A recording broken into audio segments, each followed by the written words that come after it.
Hey, welcome back. Good to see you again. Hope you're all well. Hope you're doing fine.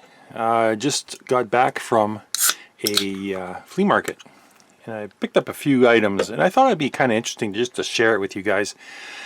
Make a video of what I picked up and reasons why, and my thoughts behind some of this stuff. And maybe if you guys find this interesting, maybe we can do this more often. I don't know. So let's get to it. Some of the stuff I found at the flea market today. So the first one is a Texas Instruments SR52 calculator. I paid $5 for this. Now I just looked on eBay and they're selling anywhere from 40 up to $100. It's kind of a collector thing too.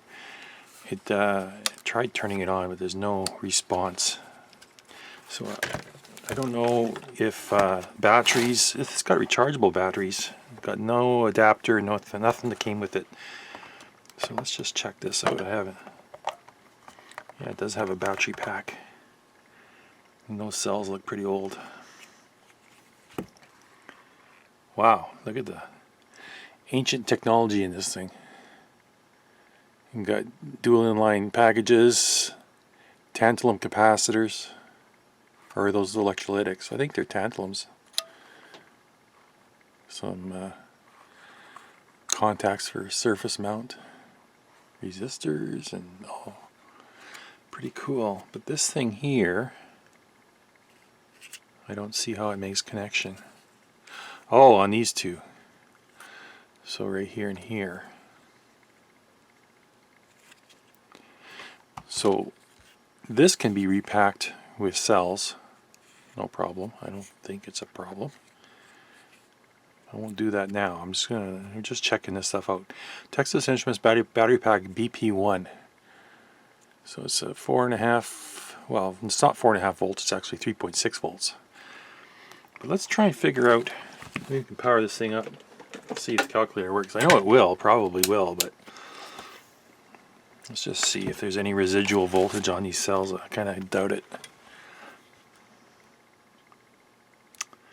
Yeah, that's what I thought.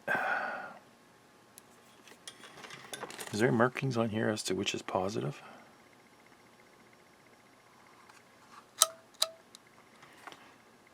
Power it up, but I don't want to put reverse voltage on here. It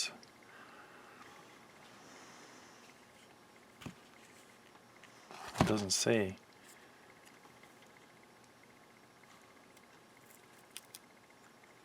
Doesn't say one or the other.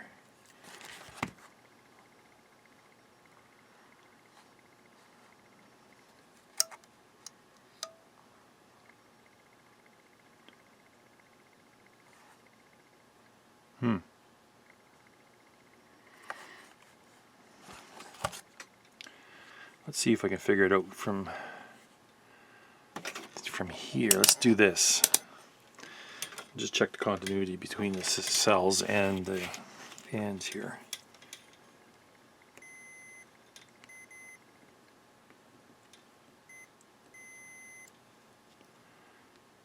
All these cells are shorted.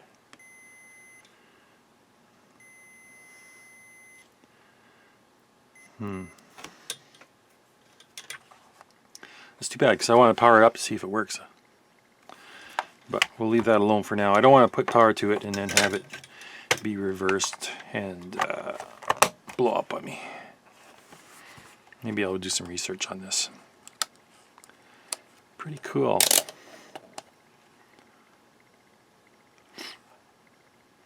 Yeah, I know that some of these old Texas Instruments calculators are collectible, so that's why I grabbed it. I saw it in a box full of crap, and so I grabbed it. This thing has slide-in cards that go in here, and then it looks like it has something here too. Maybe it's a memory slot. I don't know. Don't know. All right, next thing.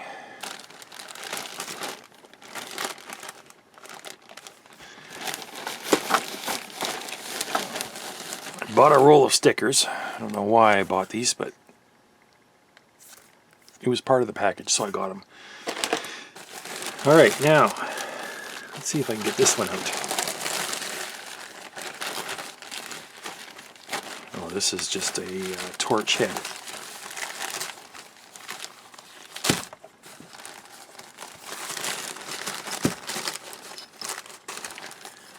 This is just a torch head for a propane bottle. You put it on a little propane bottle and you adjust the flame. And just a little hand torch. Looks like it has provision for extra gas input there, but it's capped off, so it's only working on the one gas. It's got a tip. Real exciting stuff here. So these are kind of cool. I like these for I use them a lot actually for heating things up, and if I have a lot of desoldering to do, if I'm scrapping equipment and I need to desolder and do a lot of it on a mass scale, this is the way to go. Get a torch. Now this is something I saw and I had to have, something I don't have already. Check this bad boy out. This is a Lenick, Franklin, Kentucky, USA, 100 watts, 115 volts. This is a number 111. And it's good to have a big iron that has high wattage. And it was in good shape too. It's got paint on it, but who cares? I think somebody only used it once.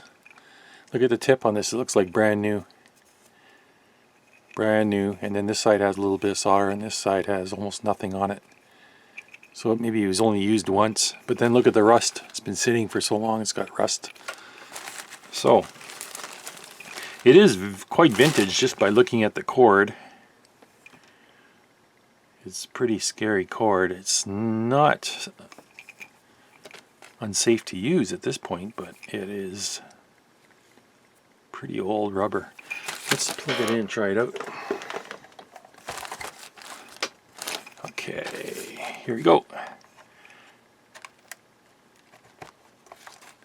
Oh yeah, we're drawing 106 watts. Let's let this thing heat up. Probably going to stink up the room.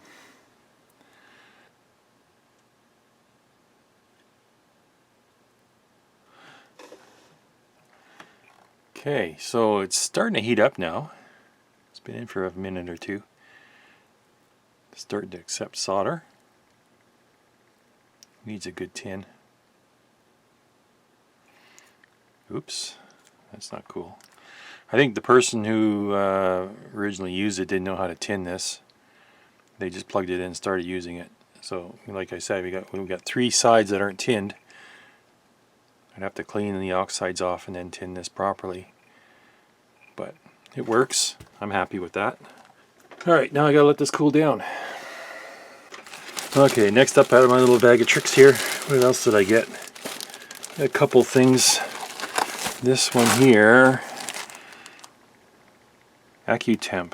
This is a temperature and clock, start stop. This is one thing I picked up because I have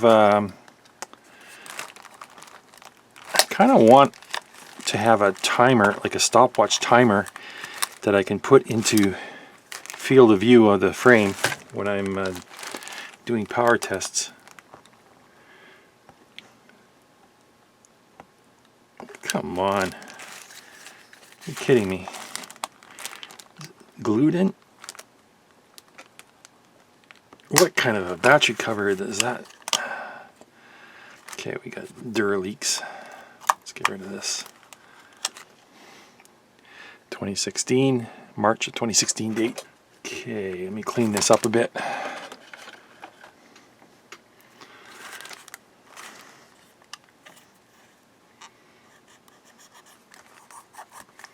I have a feeling this will work. Clean out all this crap.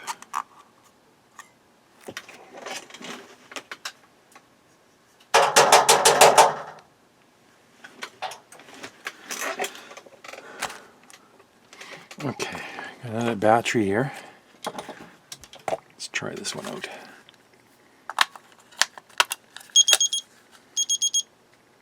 Okay.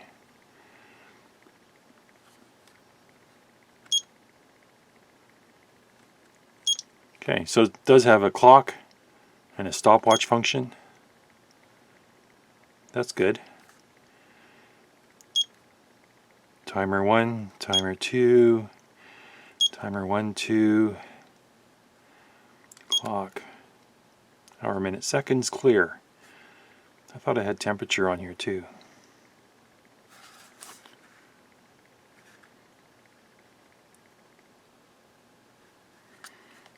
Okay, good.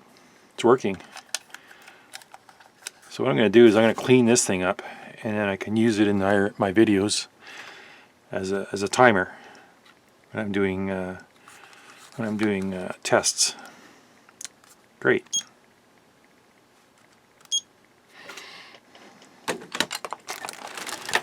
All right, next up, getting to the bottom of the bag here.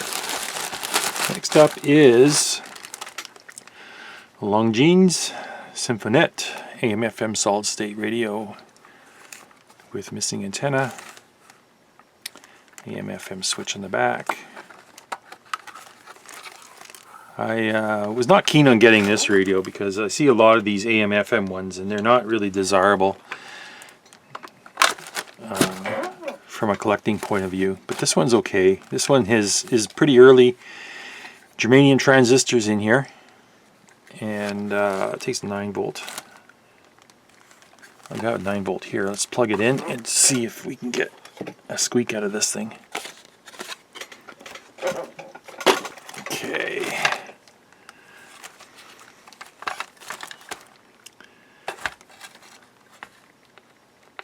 You can already hear the speaker. Okay, so that's tuning.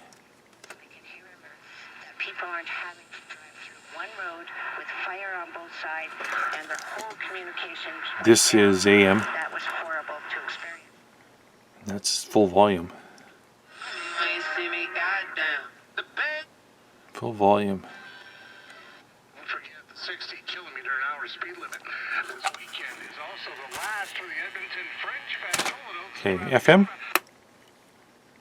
Now we got no antenna, so bear that in mind. Full volume. Nothing on FM whatsoever.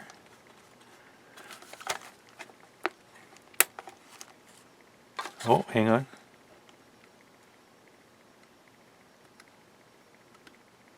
No, I don't hear anything.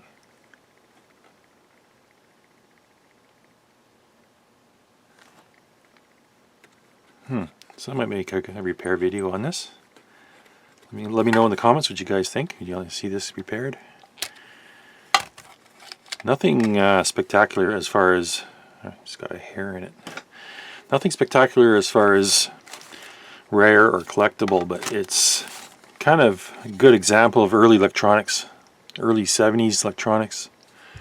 These Sampo capacitors. So you see the Sampo electrolytic, and these are really early caps. They're probably all failed. 3 microfarad at 10 volts. You don't see values like that. 100 microfarad at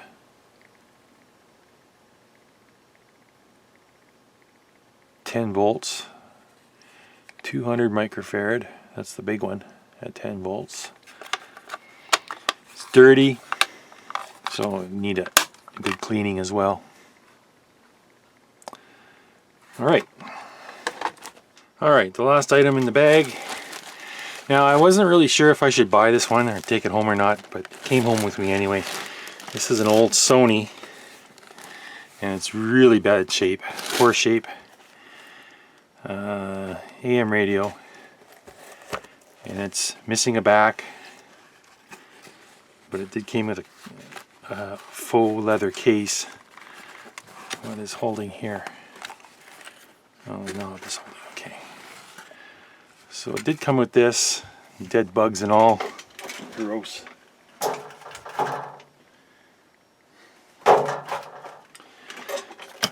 But it's a Sony. Look at this. They got 2 little independent circuit boards here. One's a little amplifier.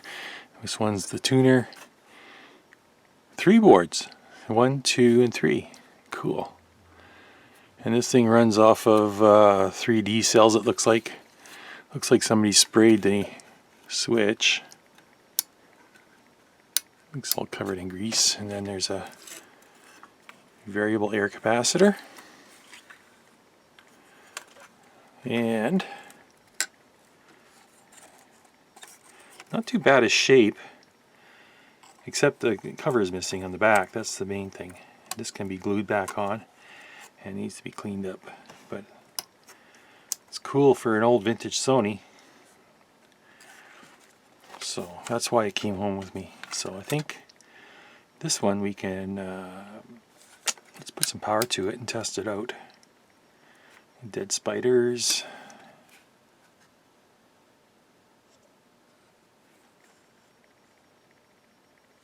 I get a kick out of these vintage radios and all the parts they use in them, and the capacitors. If you look at this capacitor, I don't know if you can read it. It says E-bar Sun, 100 microfarad, 6 volts. Probably garbage. Let's put power to this and see what we get. Alright, so I got 4.5 volts. Let's take this off.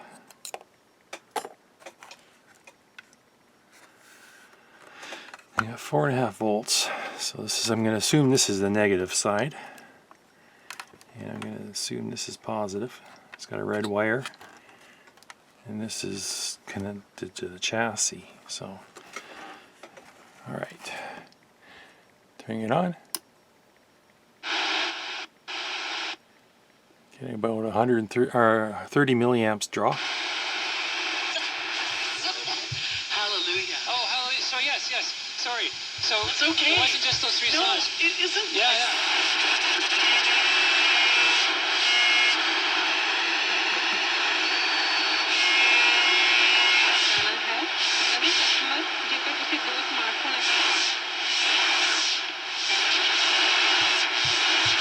Bonnie and John K. Sam.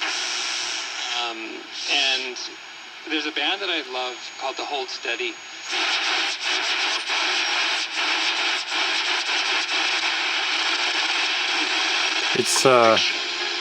It's working good, except it's picking up interference. Search for and follow Dead Man's Curse. Wilmot's Gold on Apple Podcast, Spotify, Amazon Music, wherever you find your favorite podcasts. Win more with. It's got good volume. Works good. Except it has that beat frequency, that whistling. Pretty cool. It's got some old transistors in here too. Look at this old Sony. What is this? A 2SB? What does that say? I can't read it. 2SC 76. Wow, that's an old one. 2SB 380. Those two. And this one here.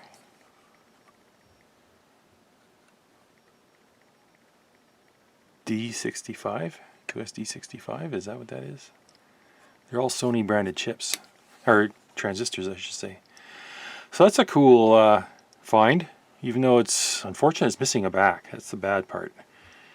It looks all intact and well protected from that case. So that's why I got it. I don't know if we can do a video on this one too. Let me know in the comments what you guys think of this. Okay, let's put this one away. Look at this. It's not leather, it's vinyl with, it's cloth with vinyl coating. Alright, next up I have a Zenith television. AM, FM, digital clock.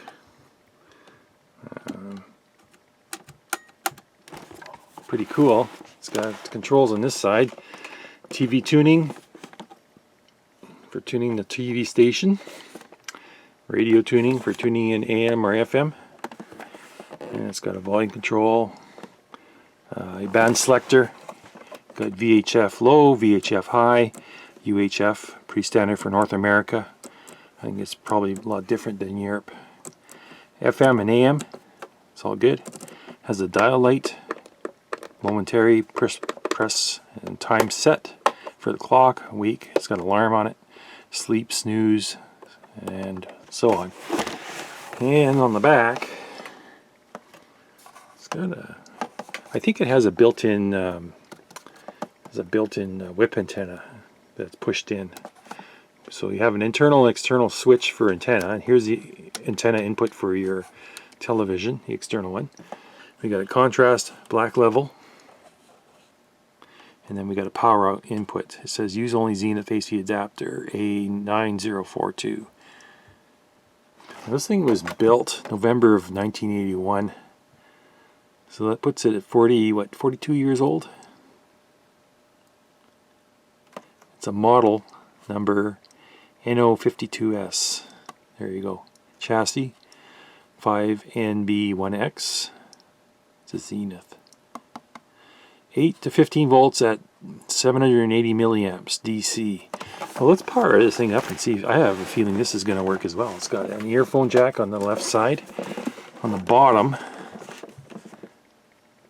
it has really just nothing. There's a couple of stickers and things are torn off. I thought it would have a battery compartment for some D cells, but I guess not. I don't think I see a way of putting D cells in this thing. I mean, it's strictly on the adapter power. So let's see if we can power this up with, what do we need? A barrel jack.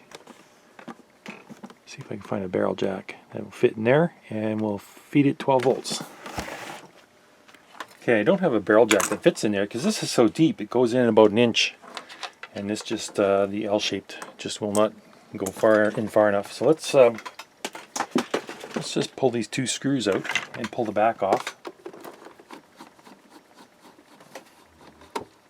This thing's filthy and beat up as well, so it is pretty nasty stuff. Oh, hey, look at that. Okay, there's our D cells. 1.5 volts. That's why I heard a little bit of a noise when I hit the power button. Let's see that again.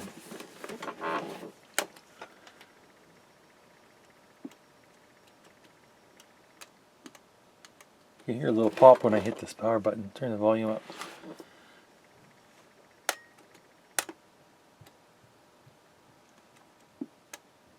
Not enough to power it though. It is definitely dead. So let's pull this out. Huh, interesting.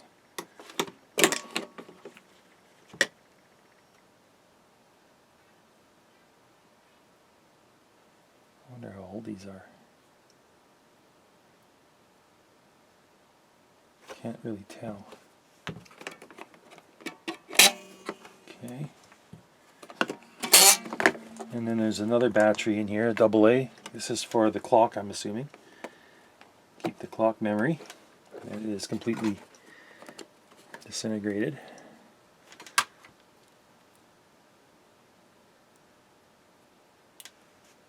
Yum.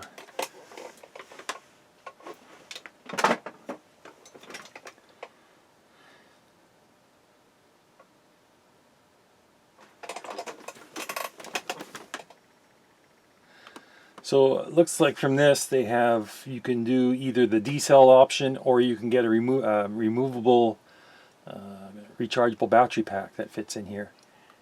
And yeah, it's pretty standard affair here. Okay, cool. Let's power it up by connecting directly to the springs. Okay, tested the batteries. 5 of them test perfectly fine at 1.4 volts. The sixth one actually tested dead at like 50 millivolts or so. So let's check continuity here.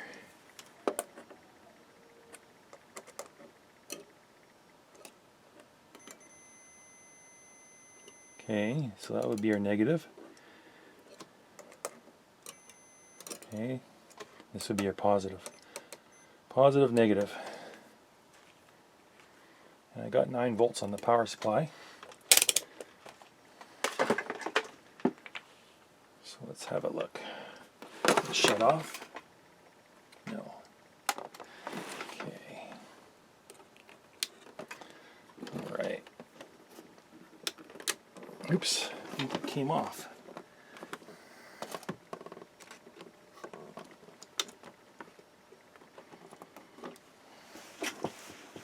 Are you ready?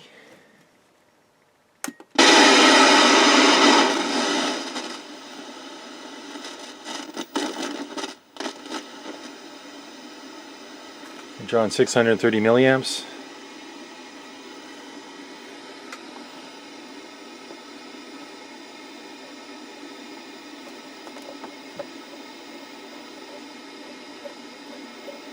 Works fine.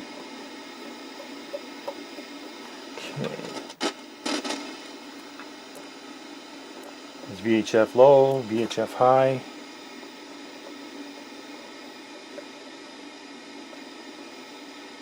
Now obviously I'm not going to pick anything up because there's no analog broadcasting anymore, but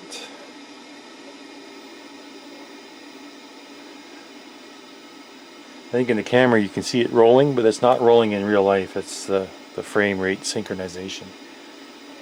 So nothing on VHF high. Let's go UHF.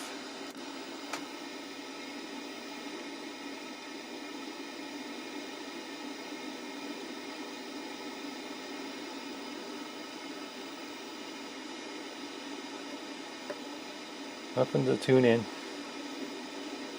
It might be just digital stations.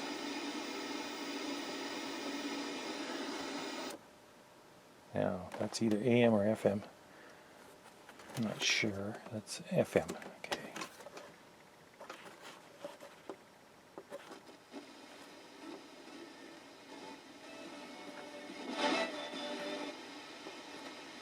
Really weak reception. There's no antenna.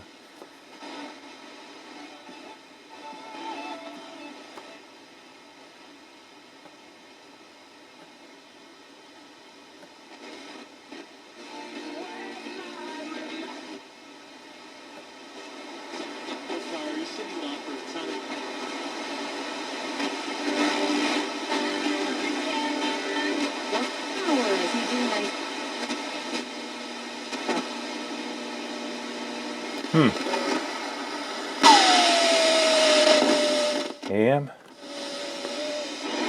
Opportunities are like lower there, and then when you come here, it's so Pretty cool. Mostly works.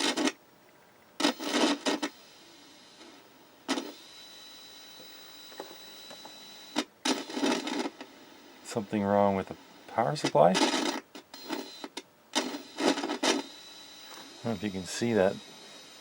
It's making a whistling noise.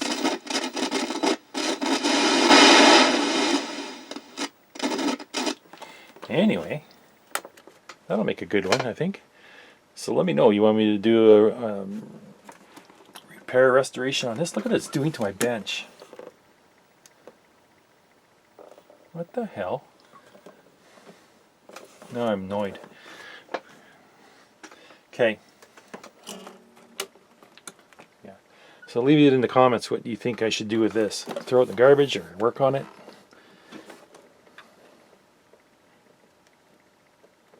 Really filthy. Needs a good cleaning. You can see the filth on there. That's a speaker on top. And here's the antenna. I think it's pressed in. It's just pressed in, I think.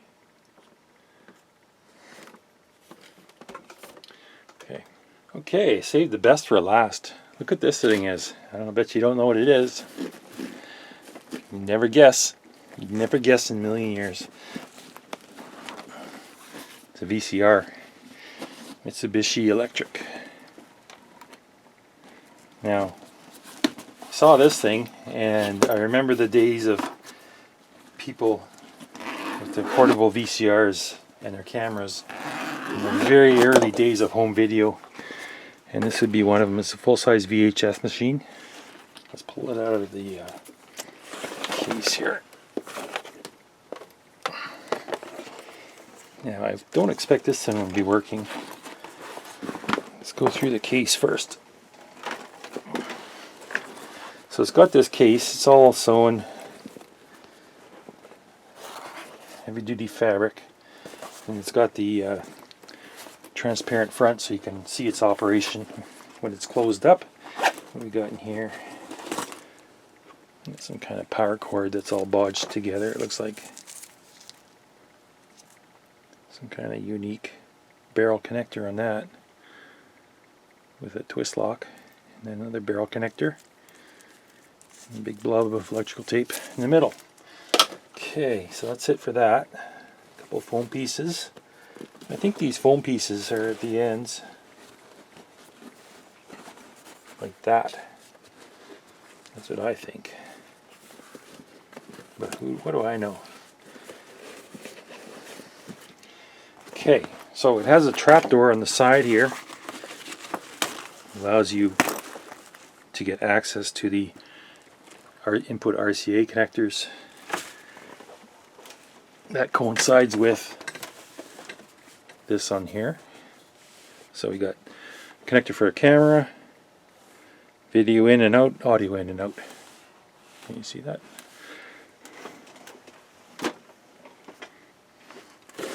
On the other side, there's another zipper pouch.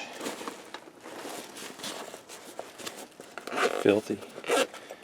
What has it got? Carrying strap of some kind. Ah, and it's got the camera connector. Okay. So this would be your umbilical for the camera. Between the camera and the recorder. Camera wasn't there, obviously.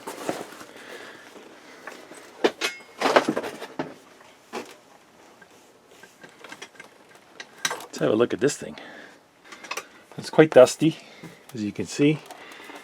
So it's a full function VCR with tuner, power, play function, stop, record.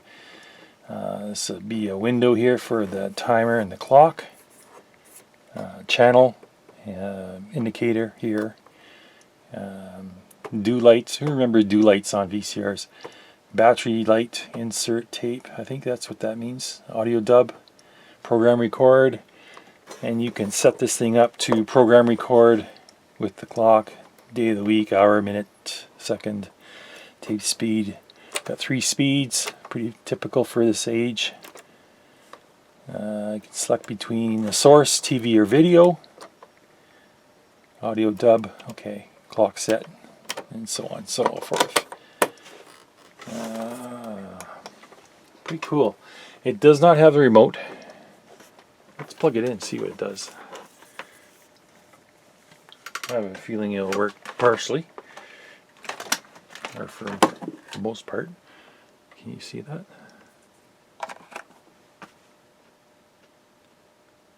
$11 watts, 10, going down, 9.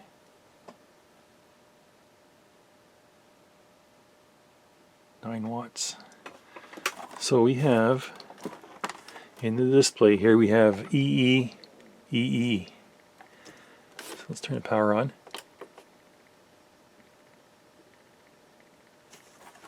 Eject. Okay. Let's have a look inside.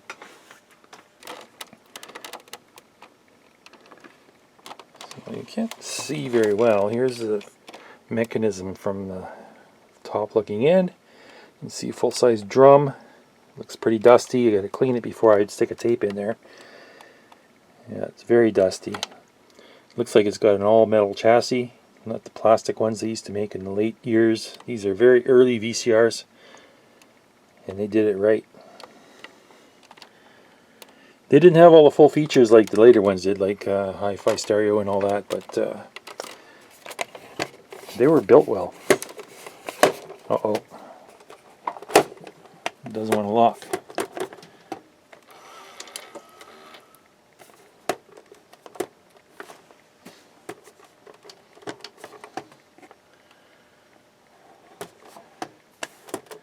Okay. Cassette light.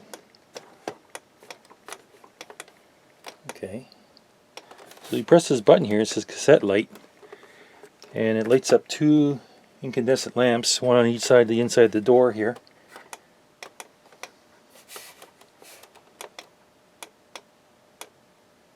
Pretty cool.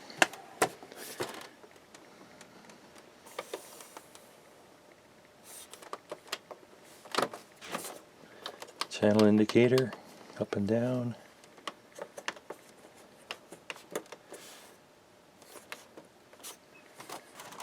So here's the connectors.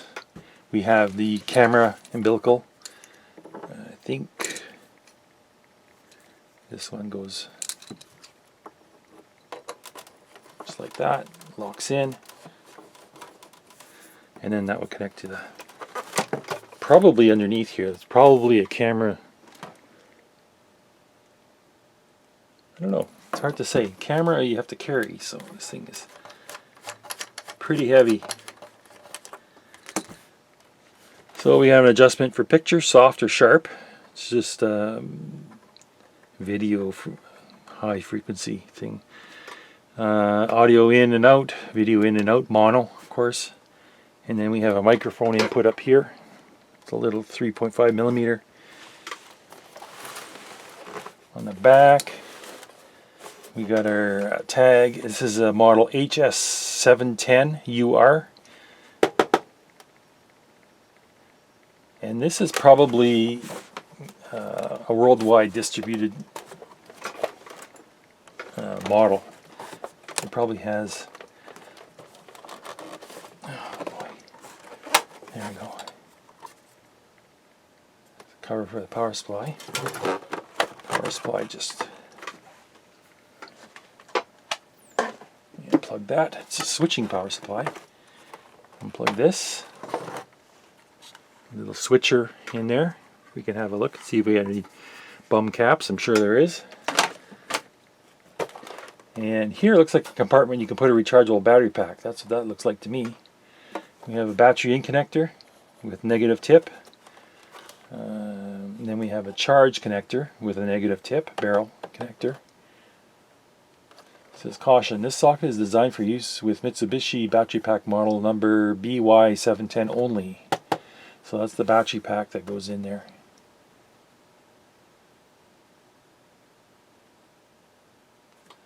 Explosion hazard. Do not use any batteries except the BY710 or the car battery DC 12 volts in. Okay. And it tells you that between these two. 60 watts AC. Holy. So there's a date code on this thing, January of 1985. It's very early. Very early for VCR technology, I think. What is this? This opens up. What is going on here? Oh, this is tuner channel sets. Okay, so you set each channel, go up and down on it, and then you can tune it in with a variactive tuner. You got VHF low, VHF high, UHF, tuning, automatic frequency control. So it gives you little instructions on how to set each channel. I remember this, you used to have to go through and set each channel from 2 all the way up to 13 and beyond. And it's got a little tool here to do it with, a little tuning tool. And that's what you use for turning the adjuster. It's like a little 10-turn pot in there, and it changes the resistance. Because it's variactive diode tuning. Okay. Kind of disappointed about this though. So tell me what you think about this one. Do you think it should be like a good repair video? Get it going, give it a tune-up, get it working 100%. Probably needs belts. Definitely needs cleaning. It's filthy. I think it's a nice unit. I think it's worth saving. So let me know what you think in the comments. And that was the last one. That's it for today. So let me know what you think of flea market finds. Maybe we can do more of these. Closed, damn it.